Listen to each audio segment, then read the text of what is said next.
তখন সে সাথে সাথে মেয়েটার নাম্বার নিতে চলে যায়। এদিকে কোল যখন সেইডির কাছে যায় তখন সেইডি গাড়ির মধ্যে উঠে গাড়ি চালিয়ে বের হতে থাকে। কোল সেইডির সামনে আসে আর তার সাথে সেইডির গাড়িটাকে ব্রেক করে। এতে করে চারা গাছটা সিট থেকে পড়ে ভেঙে যায়। কোল এদিক ওদিক কথা না ঘুরিয়ে সরাসরি সেইডিকে বলে বসে, তুমি কি আমার সাথে ঘুরতে যাবে? তখন সেইডি মনে মনে একটু খুশি হয় এবং একই সাথে তাকে একটু বাজিয়ে দেখতে চায়। কোল মন খারাপ করে চলে যেতে থাকে। কোল যখন চলে যাচ্ছিল তখন সেইডি গাড়ির হর্ন বাজায় এবং তাকে ডেকে বলে, আচ্ছা ঠিক আছে, আমি তোমার সাথে এক কাপ কফি খাওয়ার জন্য সময় দিতে পারি।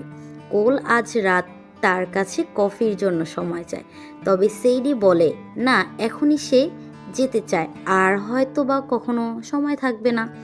তারপর আমরা দেখতে থাকি কোল আর সেইডি কফি খেতে খেতে ঘুরতে থাকে।